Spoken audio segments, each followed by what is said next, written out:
Assalamualaikum warahmatullahi wabarakatuh. Waalaikumsalam warahmatullahi wabarakatuh. Yang hadir di sini Abraham. 12-1-nya? Terus Naswa ya?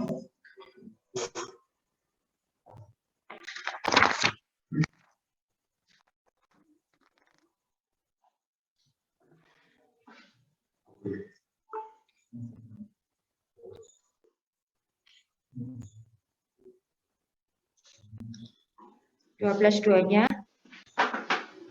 Rean, Faril sama Raja. Fernando mana? Kok enggak hadir?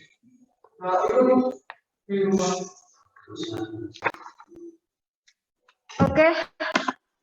Untuk anak-anak kelas 12A, kita mulai ya. Abraham. Nah, kita mulai ya. Jadi hari ini kita akan melanjutkan materi karena sebentar lagi kita akan PAS, makanya kita akan lanjutkan. Untuk yang minggu sebelumnya, apakah ada pertanyaan terkait dengan materi teks anekdot? Artinya, sudahkah kalian paham terkait karakteristiknya, perbedaan dengan teks humornya, apakah sudah dipahami? Paham? Paham ya?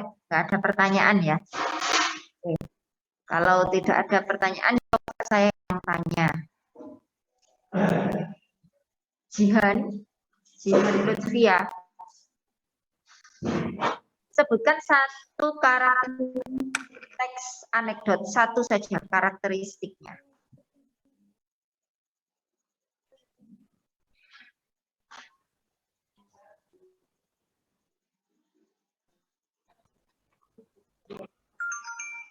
Ya, Jihan. Benakake tembung sing nerangake wektu sing kepungkur. Itu ciri bosonya itu. Untuk karakteristiknya, perbedaan humor dengan anekdot. Saya minta kamu menjelaskan karakteristik anekdot itu apa? Sifatnya nyindir. Ada unsur sindiran. Mela yang kedua.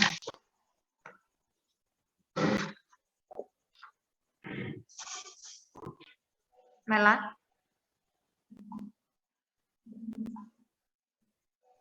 Mikrofonnya Mela. Sifatnya lelucon. Sifatnya lelucon lan guyokake. Kemudian Naufal Nail. Selanjutnya. Bahan guyonane semon. Yang sudah disebutkan temannya nggak boleh disebutkan lagi. Sing diceritakake wong-wong penting. Diceritakake wong-wong penting. Jadi ada 3 karakteristik utama. Kalau kalian hafal terkait dengan satu anekdot, ya berarti misalnya tentang anekdot ya, kamu hafal bahwa paragonya itu adalah orang penting. Berarti untuk humor itu adalah kebalikannya. Untuk humor itu adalah orang-orang biasa.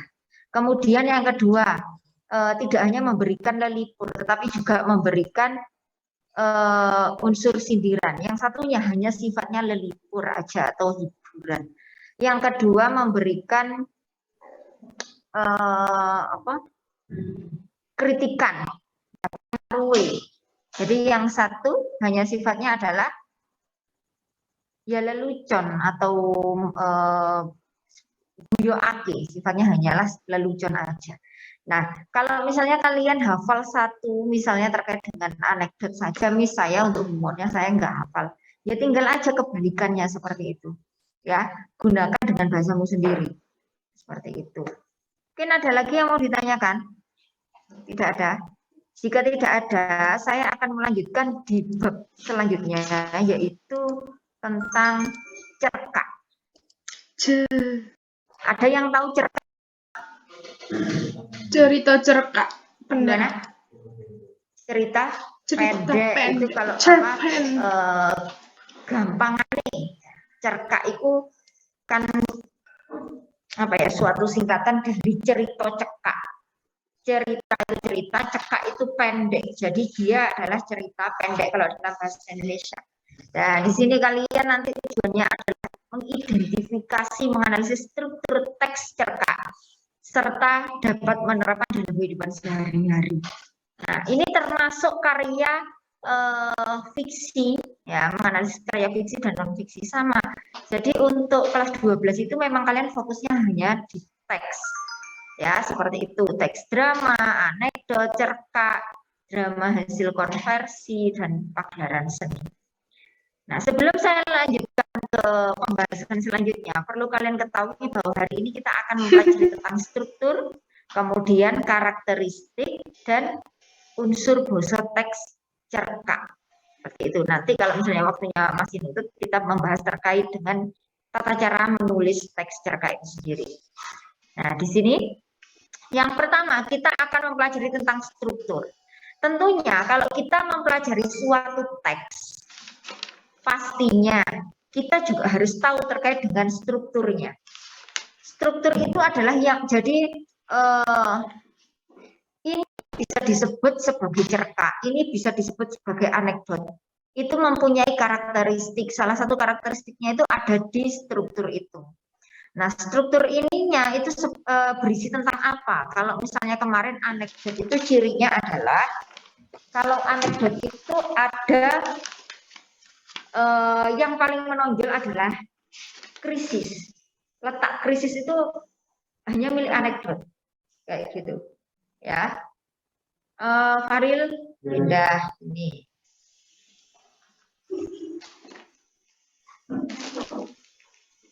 Ya.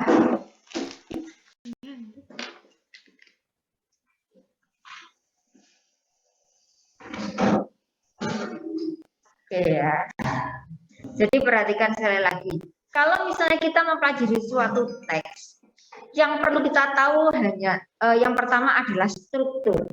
Kita sebut ini sebagai anekdot jika ada krisis. Ya, karena letak dari klimaks suatu anekdot itu ada di krisis. Kemudian penyelesaiannya atau cara dari masalahnya itu ada di reaksi, itu di anekdot. Tapi kalau cerkak, nah, ada struktur yang sama dengan anekdot, yaitu abstraksi orientasi. Sama enggak? Sama ya. Jadi yang pertama anekdot itu juga ada abstraksi, yang kedua orientasi. Tapi bagian ketiga itu adalah krisis kalau anekdot. Sedangkan cerkak itu komplikasi, konflik. Jadi letak konfliknya di sini. Kemudian yang keempat, evaluasi. Ini tidak ada struktur yang di anekdot, tidak ada ini, tidak ada resolusi juga. Ya, kita ulas apa sebenarnya struktur ini. Ada 6 struktur. Sebelum kita mempelajari tentang struktur, yang jelas ini ya.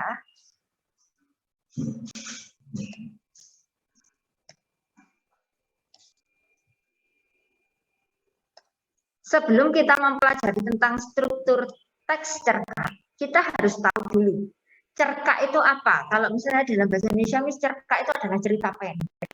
Oke, cerita pendek artinya kalau pendek berarti dia tidak akan mungkin bersambung. Ya, kalau misalnya cerita pendek itu biasanya memang disajikan dalam majalah. Ya, kalau misalnya memungkinkan ada yang mau nulis di koran, boleh di koran. Ya. Tapi itu langsung selesai sifatnya. Karena di sini dijelaskan cerita cekak atau cerkak, cerita ganjaran. Ganjaran itu artinya adalah karangan. Jadi dia adalah cerita karangan yang mengandung, ngandut itu mengandung, kejadian sing ora dawa, yang tidak panjang dan tidak banyak alur ceritanya. Jadi cerkak itu adalah cerita karangan. Dikarang, sing mengandung kejadian yang tidak panjang, kejadiannya itu tidak panjang dan tidak banyak alur ceritanya. Kenapa itu pengertiannya bisa seperti ini? Nanti akan kita pelajari dari ciri bosanya.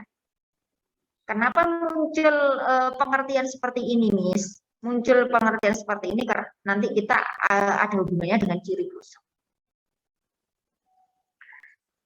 Kalau misalnya sudah memahami terkait dengan cerkak, strukturnya apa ya untuk membedakan oh ini cerkak, oh ini apa itu namanya artikel deskriptif atau apalah gitu. Nanti akan ada struktur. Struktur yang pertama abstraksi. Isinya atau isinya mengenai ringkesan utawa intisari cerita. Jadi ini pengertiannya sama. Jadi itu adalah yang menjadi gambaran umum, gambaran utama atau gambaran umum dari sebuah cerita itu disajikan dalam abstraksi. Seperti itu. Jadi untuk atau untuk mendasari seorang pembaca itu ada gambaran. Oh ini nanti kisahnya menceritakan tentang sekelompok warga di suatu pedesaan. Jadi disajikan misalnya kalau misalnya ya cemluwite manuk emprit ing sisih dhuwur sawah iku. Ing sisih dhuwur wit iku. Ngiasi asrining sawah ing desa. Nah, misalnya seperti itu, itu berarti gambaran bahwa ini di desa yang sangat asri, paham ya? Itu seperti itu. Kemudian untuk orientasi atau pembukanya, di sini ngenalake poro paraga lan watake, memperkenalkan tokohnya. Setelah tadi ada prolog seperti itu, kemudian disajikan Banu, kang utun banget. Dheweke duweni sawah kang gede. Sing nomor loro ana Siti. Wonge iki ora sepiro sugih. Uripe pas-pasan, isone mung ngedok sawah. Ngedok sawah artinya dia hanya bisa nyewa sawah orang, menyewa untuk digarap gitu, dikerjakan. Nah, itu pengenalan komplikasi. Jadi orientasi itu sifatnya sebagai lelandasan. Dasar di sana juga mengenalkan komplikasi. Yang namanya komplikasi itu konflik atau pasulayan. Pasulayan itu berasal dari kata suloyo. Suloyo itu artinya adalah duka atau musibah. Contohnya misalnya sapa kok mboten rawuh. Amarga misalnya saiki kena suloyo, terkena musibah, terkena masalah. Oh berarti beliaunya nggak bisa masuk misalnya seperti itu. Pasulayan berasal dari kata sulayan atau masalah. Jadi nanti kalau ada kata konflik, suloyo, dredah itu sama artinya. Isine pupuke masalah utawa padudon. Nah, ada lagi di sini padudon. Padudon itu juga konflik. Mis kenapa sih Mis kok pakai istilah banyak sekali padahal itu menjelaskan konflik. Nah, kenapa misalnya menyajikan seperti ini? Saya sajikan seperti ini agar kalian terbiasa dengan banyak kosakata. Karena apa? Karena kalau kita kan untuk evaluasinya itu dari soal-soal yang dibuat oleh pusat. Kebetulan soal-soal yang dibuat oleh pusat untuk mapel bahasa Jawa ini salah satunya adalah USP BKS. Nah, ketika USP BKS itu ternyata ditemukan kata-kata atau kosakata semacam ini.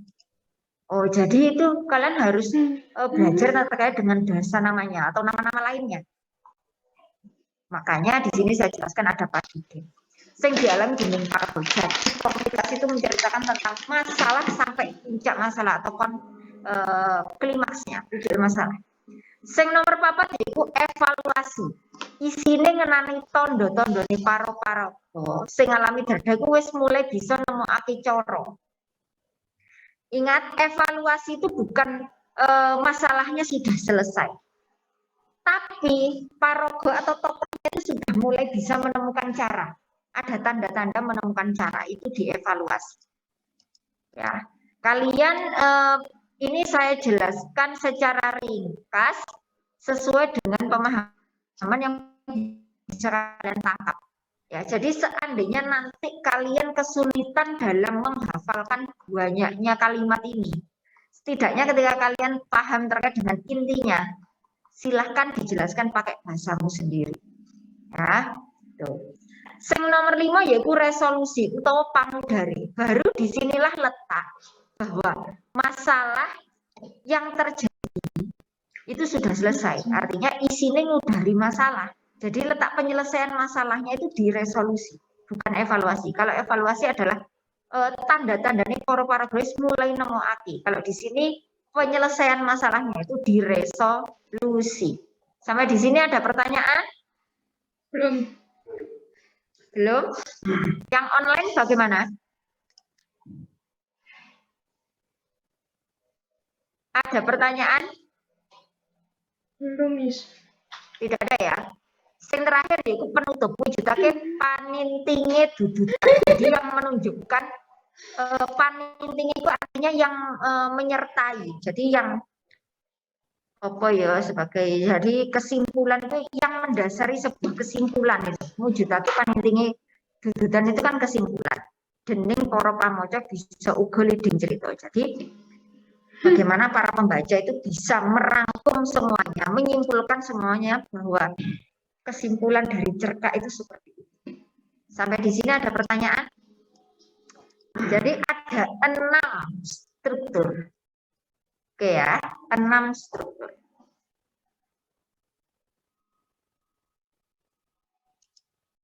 Nah, coba lagi. Sekarang saya bacakan. Tadi sudah belajar terkait dengan struktur ya. Sekarang saya bacakan cerkak. Nanti coba silahkan dianalisis. Tadi sudah belajar, sudah wis nyinau babagan struktur. Isuk wiwit tangi turu. Wiwit itu bukan nama orang. Jadi wiwit itu awal. Pagi-pagi ketika baru bangun, maksudnya itu baru atau awal boleh. Pagi-pagi ketika baru bangun. Kang Soma delek-delek ono lincak ngemper omah. Kang Soma iki meneng aja di kursi teras rumah. Sirai krasa mumet mikirke uripe sing nambah ruwet. Kepalanya terasa sakit memikirkan hidup yang semakin ruwet gitu ya. Ruwet itu bahasa Indonesia. Artinya judul gawenan mandek. Apa maksudnya? Hatinya itu pusing loh, mangkel. Gawenan di sini apa maksudnya? Gawean mandek. Gawenan, misalnya sekarang pandemi, pekerjaannya itu berhenti, artinya dia mau dipecat, mau itu di PHK, saya nggak tahu ya di sini ya. Butuhannya tambah suwe, tambah seabet, kebutuhannya semakin lama semakin banyak. Eling uripe yo mung dadi wong cilik. Kalau dipikir-pikir kehidupannya itu juga sebagai orang kecil. Dadi buruh ono pabrik, kanthi belanja dinan wae kerep mandek. Dia menjadi buruh pabrik. Untuk belanja sehari-hari aja kadang juga mandek atau berhenti. Sulit gitu loh. Alias ora ajek atau tidak tetap. Enggak tetap. Misalnya sedino belanja sakmene untuk belanja setiap hari aja masih bingung. Nanging kebutuhannya kanggo kalumrahan jadi sabrek akeh banget. Tetapi kebutuhan untuk kewajarannya untuk kehidupan sehari-hari jadi semakin banyak. Prasasat saben dino ono wong duwe gawe. Yang dipikir-pikir setiap hari ada aja orang yang duwe gawe ku apa cah? Ulung, duwe gawe ku apa ulung?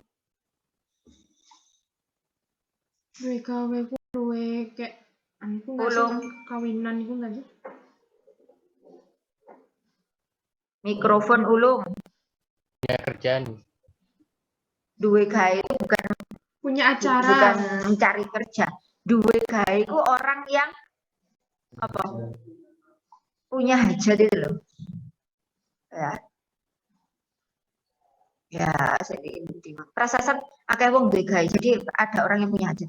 Arep ora ditekani rasane kok yo isin lan pekewo, kok malu kalau mau nggak datang. Mengko ndak diparani ora rukun karo tonggo. Nanti kalau tidak diparani ora rukun karo tonggo. Yen ditekani kabeh mau lah ya butuhake duit. Kalau mau datang kan semua itu juga butuh uang untuk nyumbang utawa untuk bubu atau di sini kondangan gitu. Malah kerep wae perkara siji kuwi kadang dadekake sulaya rembu karo bojone. Kadang-kadang ada masalah satu aja menjadikan sulaya itu apa? Tadi apa? Suloyo tadi apa? Masalah. Ada perkara kecil aja wis dadi masalah. Masalah rembug, masalah omongan dengan istri. Kok kayak wong sugih brewu ae sedina-dina ngedem duit. Sawijining dina Kang Soma kewetu rembug marang bojone. Suatu hari Mas Soma iki kelepasan bicara ke istrinya. Kok orang kaya aja setiap hari membagi uang. Nyumbang ya nyumbang, jagong ya jagong. Nanging piye upamane rodok dipilih-pilih. Nyumbang ya nyumbang. Kemudian kalau jagong ya jagong, maksudnya nongkrong ya nongkrong, maksudnya kayak gitu. Tapi bukan jagung seperti itu. Artinya jagung bayi itu kan tilik bayi. Berarti jagung di sini maksudnya ya becek itu loh jagung. Nanging piye umpamane rodok dipilih-pilih. Krungu swara sing lanang gembremeng koyo suarane tawon. Miyeng bojone Kang Soma ora kuat ngampet gawa banjur wangsul. Mbok miyem iki bojone Kang Soma. Piye Kang? Aku mbok kon meleh-meleh. Ora bisa Kang. Coba telitinan dhewe. Sing ngulemi duwe gawe mantuku Pak De Arjo karo Mas Parto, kae sedulure dhewe. Intine arep pilih-pilih ku ya enggak iso, soalnya sing ngulem-ngulemi, sing ngasih undangan itu saudara kita, gitu. Pokoknya kabeh sik dulur ya, di sini Pak Darmo. Jadi intinya masih saudara. Jagani supaya ojo nganti tukaran, sing lanang banjur nyelingkir menyang mburi omah. Ngeramban godhong watu kanggo makani wedhuse. Jadi dia ke belakang rumah untuk mencari daun waru untuk memberikan makan kepada kambing. Karo makani wedhus, Kang Soma delek-delek maneh. Dia juga ngelamun lagi. Kelingan pelaporane anake, keinget laporannya anaknya bahwa dia itu SMP njaluk bayaran sekolah kang nunggak telung sasi, belum membayar 3 bulan. Banjur saka koperasi ngelingake angsuran utang sing durung kebayar. Ketambah sumbangan sak pirang-pirang mau. Ngelingi sesenggeman sing akeh mau, Kang Soma banjur alon-alon bali menyang ngarepe nemoni bojone. Mbok, kondo mengkono kanthi alon lan sareh. Gandeng butuh dhewe akeh lan sesanggeman. Ya pirang-pirang piye yen wedhuse didol. Sing lanang banjur ngandhakake menawa kudu bayar utang menyang koperasi lan SPP kanggo anake. Ya, ini saya bacakan sepotong aja. Ini juga sudah banyak di sini ya. Nanti untuk selebihnya itu bisa dibaca nanti di modul kalian yang sudah dibagi. Dari sini kira-kira masalahnya apa? Uang. Dari yang saya ceritakan. Coba yang online siap sebutkan nama ya. Saya Nama. nggak punya pekerjaan tapi kebutuhannya lagi banyak. Siapa ini namanya? Namamu. Ayang, Miss.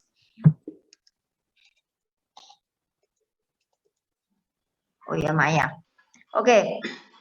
Kebutuhannya apa aja Maya? Dia lagi banyak hajatan, terus dia harus nyumbang. Kemudian dia butuh bayar utang, dia butuh untuk kehidupan sehari-hari juga sama buat bayar SPP. Oke. Kebutuhannya akeh iku masalahnya. Setelah itu tadi setelah komplikasi itu ada evaluasi, tanda-tandanya para parakus nemokake cara kanggo ngrampungake iku sing tekan dia. Tadi Mayang. Udah, yang lainnya juga di sini. Paraga wis mulai bisa nemokake cara kanggo ngrampungake. Arif. Siapa? Fajar. Ayo Fajar, apa Fajar? Itu Miss, dia mau jual wedhusnya. Jual wedhus. Oke, jual kambingnya ya. Oke, itu memang benar. Jadi struktur dari letak dari evaluasi atau mulai menemukan cara dia kepikiran untuk menjual kambingnya. Karepe untuk menutupi apa itu jenenge kebutuhan. Nah, di sini nanti masih panjang ceritanya ya, dan nanti tidak disangka-sangka itu ceritanya. Nanti silakan dibaca sendiri. Saya memberikan strukturnya sampai sana saja. Nanti silakan diselesaikan sendiri ya struktur yang lainnya. Jadi apakah masalah itu terselesaikan? Karena kalau misalnya kambingnya itu sudah terjual, harganya misalnya 800.000, misal itu contoh. Kambingnya itu sudah terjual 800.000. Misalnya utangi itu 700. Lah yuk pas, masalah sudah selesai. Tapi nanti kamu di sini lihatlah, nanti ceritanya seperti apa itu tidak diduga-duga. Kalau misalnya ceritanya, oh ini sudah seperti itu, jadi masalah sudah selesai. Kalau sudah terjual 800 dan hutangnya ternyata 700, wis pok. Paham ya maksudnya di sini ya. Nah itu jadi kunci-kunci semacam itu bisa dijadikan apa itu namanya, contoh ya, atau memberikan gambaran ke kalian bahwa strukturnya itu seperti ini loh. Nanti kalau misalnya ada teks yang lain, teks cerkak dengan cerita yang lain, kalian bisa memahami. Oke, ada pertanyaan? Tidak ada? Dereng ya. Kalau misalnya belum, nah saya akan melanjutkan lagi. Ciri-ciri cerita cekak, seperti yang sudah saya janjikan di awal tadi. Ketika kalian mengetahui bahwa pengertian cerkak yaitu cerita ganjaran kang ngandhut kedadean kang ora dawa lan ora akeh alur ceritane. Cerita karangan yang mengandung kejadian yang tidak panjang dan tidak banyak alur ceritanya. Itu berhubungan dengan ciri-ciri cerkak. Kenapa? Pertama, ceritanya ini ringkas, ukurannya padat, busone mentas. Oleh karena itu, kenapa di sana dijelaskan bahwa ceritanya itu tidak panjang.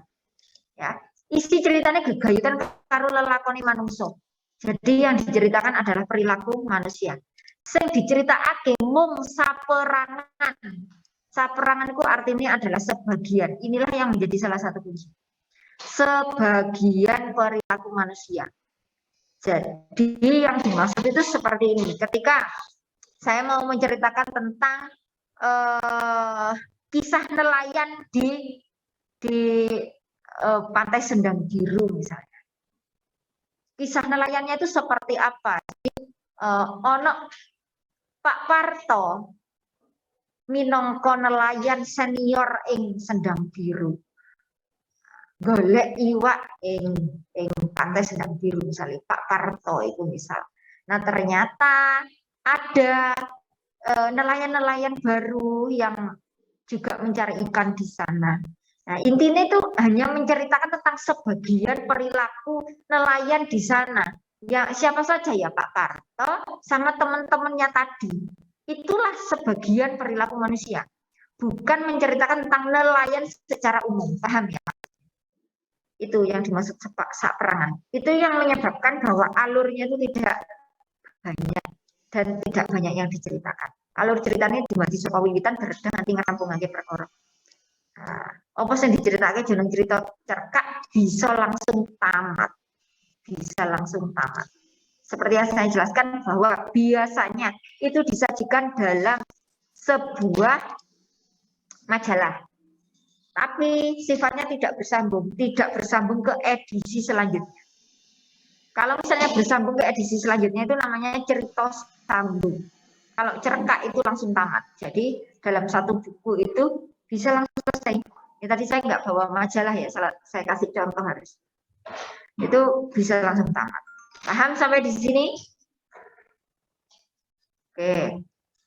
Sekarang saya jelaskan lagi terkait dengan lelewaning basa. Lelewaning basa dalam teks cerkak itu adalah unsur kebahasaan yang dipelajari dalam cerkak. Unsur kebahasaan di sini itu termasuk dalam basa Rinenggo. Masih ingat ya basa Rinenggo kelas 10? Basa kang diperendek artinya bahasa Rinengga ini adalah bahasa-bahasa yang memang ada, itu fungsinya untuk memperindah sebuah kalimat, sebuah kata, Jadi untuk memperindah, indahnya seperti apa kita pelajari sekarang. Mulai yang pertama, di sini ukara lomba. Perlu kalian tahu bahwa ukara lomba itu ukara sing kasusun saka jejer wasesa lesan. Jadi tersusunnya atau struktur dari ukara lomba adalah JWL utawa jejer wasesa lesan. Ada subjek, predikat, objek, sudah cukup untuk menjelaskan bahwa ini adalah ukara lomba. Contohnya aku budal sekolah, aku ngombe kopi, aku nggawa tas. Paham? Itu ukara lomba. Kalau ukara camboran iku ukara loro kang digabung dadi siji nganggo tembung panggandeng. Dua kalimat yang digabung menjadi satu dengan menggunakan tembung panggandeng. Contohnya,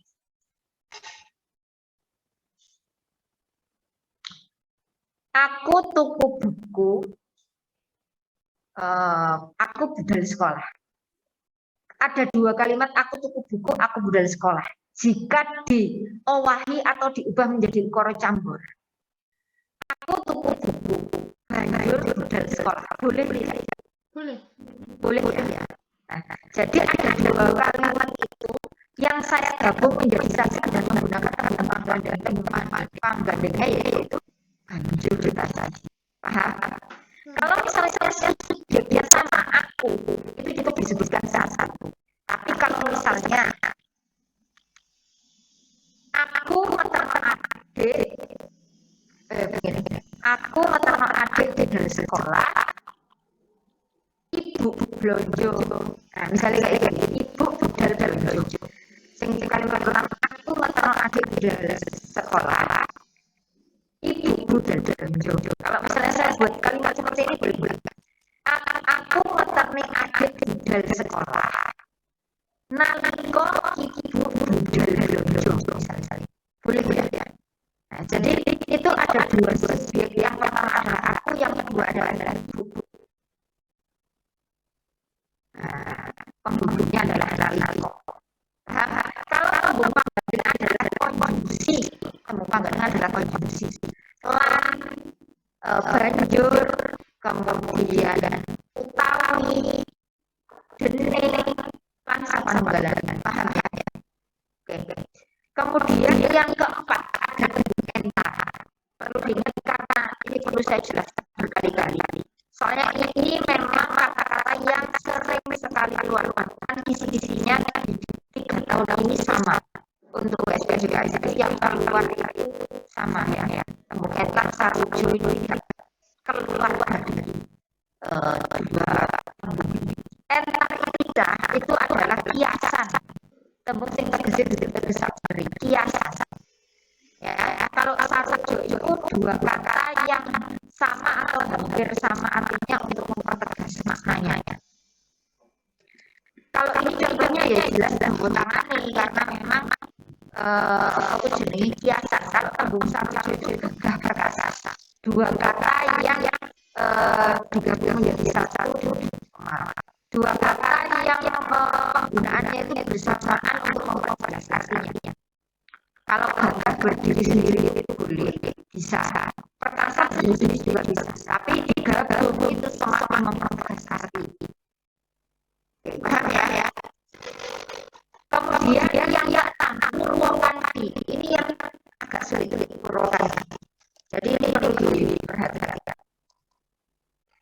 Kenapa bisa agak sulit? Purwokanti itu biasanya masuk ke materi tembang.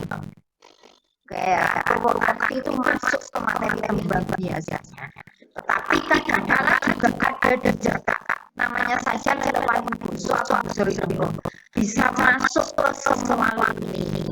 Tergantung dari konteks dari kalimat yang ingin dipelajari. Purwokanti itu apa? Telu ya, sing swara, sastra lan buso. Kalau purwokanti swara berarti ada yang nuntut adalah suaranya.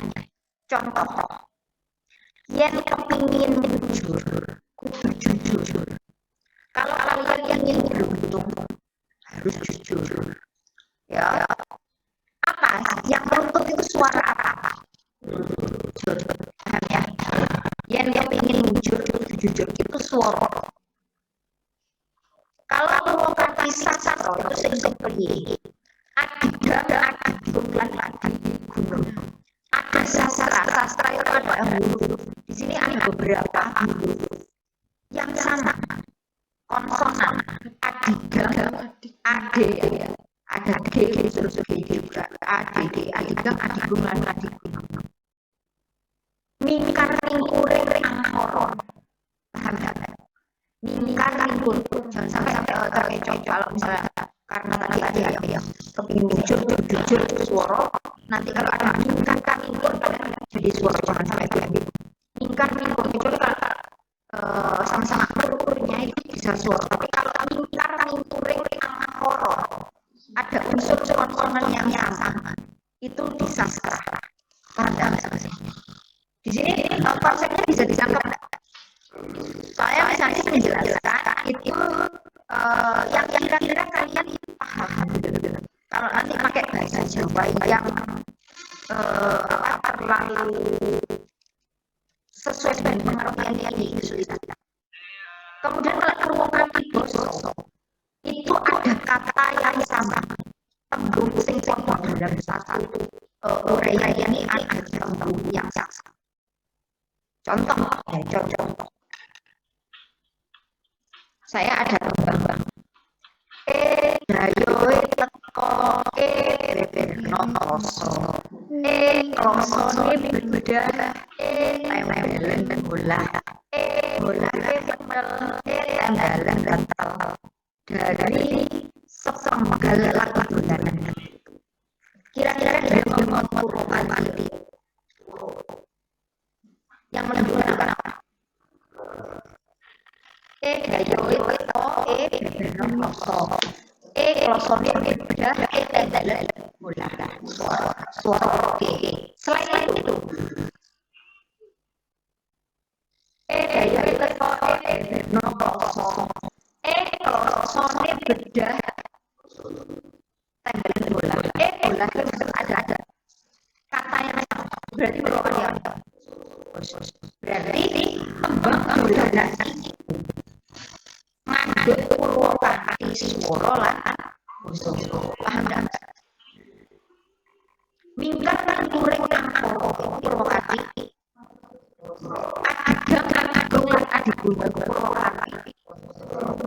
Paham ya? Ada unsur kosakata namanya konsonan yang sama. Itu sastra. Kalau misalnya ada bunyi suara yang sama, itu suara. Kalau ada unsur kata yang sama dalam sesuatu saja itu namanya Purwokanthi. Sampai di sini jelas ya.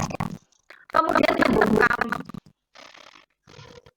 kami itu adalah kata sastra yang di Jawa. Contohnya kalau mau menyebutkan rembulan atau bulan itu saya pakai rat itu artinya benda. Itulah tembung kami. Jadi tembung yang bisa dipakai tapi dia untuk sastra lebih kepada agar sastranya itu bagus. Cuma itu tembung kami seperti itu. Arabnya bunyi srengenge aku gak kasus. Arabnya bunyi rembulannya nganggo tembung ratih. Condro paham ya? Itu kami. Pepindah. Kalau pepindah itu perumpamaan. Jadi contohnya ini.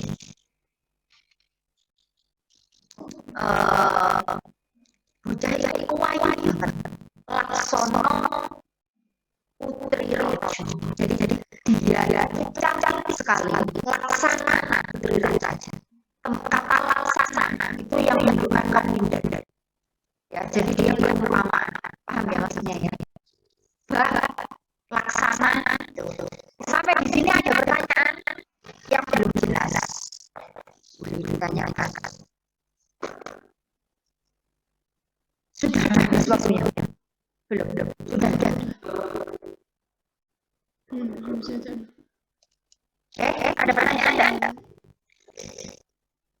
Tidak ada.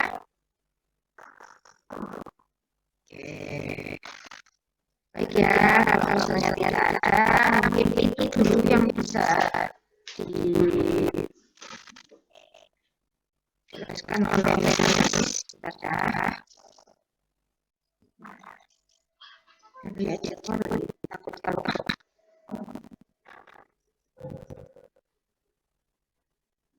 oke, 9:43 lagi ya. Tidak ada pertanyaan ya? Paham ya? Oke. Pesan saya untuk kelas 12 harus juga belajar rajin-rajin ya, jangan malu-malu tanya.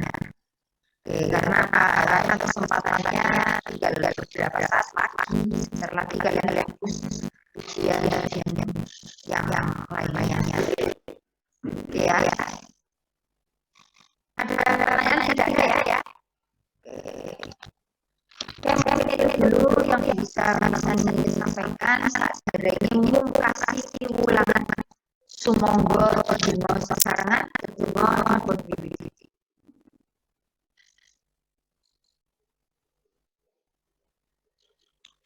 Rampung. Sugeng ya. Ini. Itu. Slide